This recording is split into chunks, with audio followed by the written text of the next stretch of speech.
Man, that hit the spot!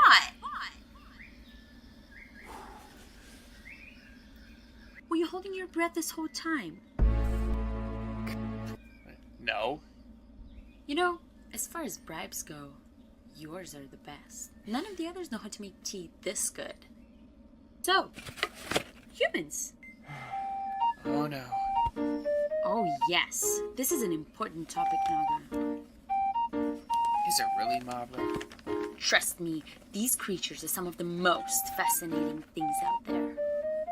I know. They're pretty stupid. Well, So you agree? just give them a chance. I promise you won't regret this. You want to pass the test, don't you?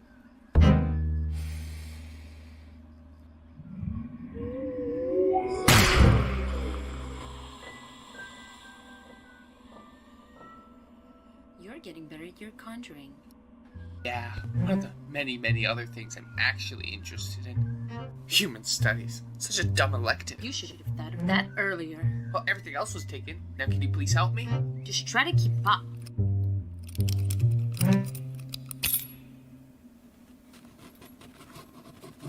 Like I said, they're fascinating creatures. Their so-called universe was just a byproduct of a celestial origin, a hatched egg. Their world, as an electron does, revolves around its nucleus. They refer to it as a sun. Yet their hands are so far up their asses, they believe it revolves around them. Wait. Every human believes the world revolves around them? Metaphorically speaking, of course. But yeah, most of them. They say they don't, but... Okay, continue. To be fair, some of them are smart. Others are strong and handy, usually one or the other. Some use imagination in an attempt to understand chaos. Others use fear to gain some sort of control over it. They're all afraid, yearning for something they may never understand. So, this was a lot to take in all at once. Any questions, comments, insights, revelations? They sound weak. They're incredibly fragile. I mean, don't take this as an insult, but I think the subject is just not for me. I just bunk the exam or something. Whoa! Hey, after that delicious tea you just made? I just don't see a point in continuing. But we didn't even get to the real confusing part. What's the real confusing part? Okay, so this may be in the abstract section of the exam, so be careful. Even I don't fully understand it yet. Yeah, stop bouncing around the subject. What is it? Love. What is that? Love. L-O-V. No, what is that? It's pretty much just emotional ties. Emotional ties? Let's see. Oh, right. You're familiar with the concept of intercourse, yes? Vaguely. Good. Two humans fornicate and then mutually use their partners for their own benefit. That makes zero sense. Perhaps I should lead with an example. Imagine there are two humans who get physically intimate with each other. Okay, don't actually imagine it, Dumbo. Instead of going their separate ways, they expect them to spend time with each other. Time? How? Eating together, sleeping together, talking to each other all the time. What does that accomplish? Nothing, except they call it being in a relationship. What relationship? It gets weirder. Once enough time passes in this relationship, they sign a legally binding paper and call it marriage. Marriage? It means becoming mutually exclusive to one another, like sexually and otherwise. Why do they need a paper for that? It's arbitrary for the most part, but it gives them a sense of security. It's supposed to last until one of them dies. One of them died. What if they get tired of each other? Then they file for another paper that makes it okay for them to live separate lives and call it a divorce. Then what's the meaning of marriage if it can just be cancelled? Their offspring get caught in a crossfire when it happens, though. Speaking of offspring, human parents wait till their children are fully grown adults, and even then won't let them live their own lives. They seem to do this out of love. That sounds unhealthy. Emotional ties can be like that sometimes. You think that's bad? They buy other species for money just for companionship. This is another kind of love situation. They trade other species to emotionally connect to them? Apparently it's bad when it's other humans, but it's all okay if it's a cow or a dog. What's a dog? Another species from the world, but you're missing the point. What's money, by the way? Yet another kind of love humans seem to have.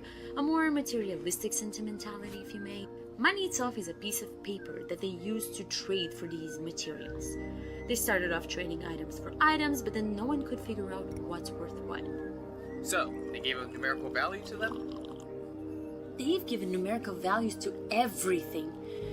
They've split their time units into various sections like seconds, minutes, hours, days, weeks, months, years, and so on. Instead of living their lives, they spend it counting it down. This is all kinds of messed up. So, what if suddenly they all decide that this money is no longer worth anything? It would be useless immediately. Speaking of useless, they pay humans in power that they appoint themselves to make their social structures with their own money. They call it taxes. Does it work, or do they just keep the money for themselves? Who knows? The worst part is that they could all just collectively stop the charade and it become much simpler, but they're afraid of losing their material belongings. Of which the values they fabricated themselves? They're afraid of everything, huh? They even mark territories across their world and charge each other to visit them. As if they own the whole place. With the money that they can at any moment abandon as a concept. And then they complain how life's too hard. Okay, this is interesting. See, I told you, it doesn't stop there.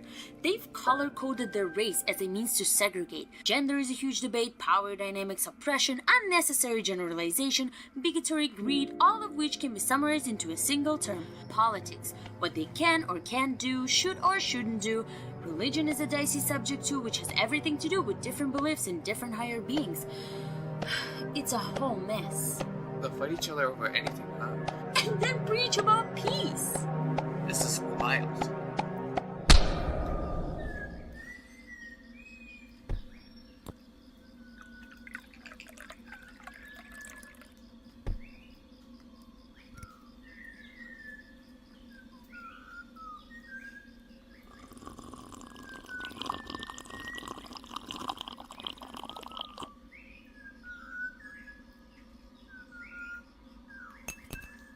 If I were to rationalize it, they just want to know why they exist, like what their purpose is.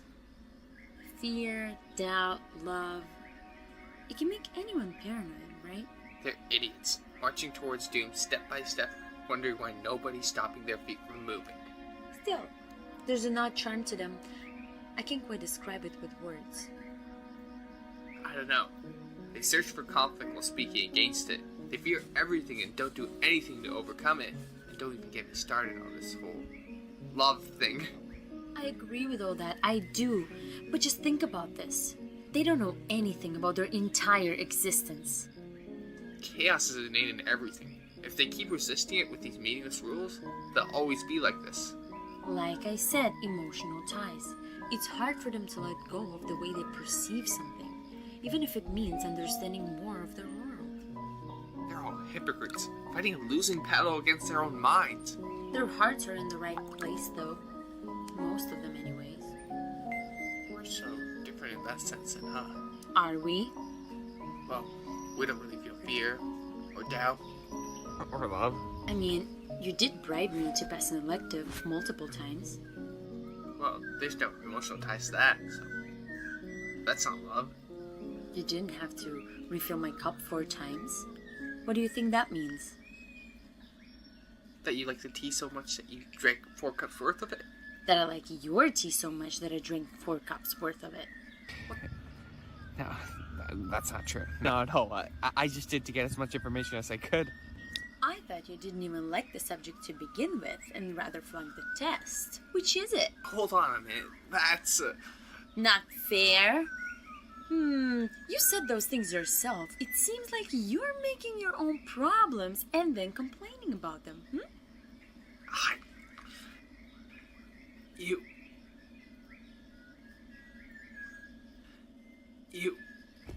You're a pain in the butt, you know?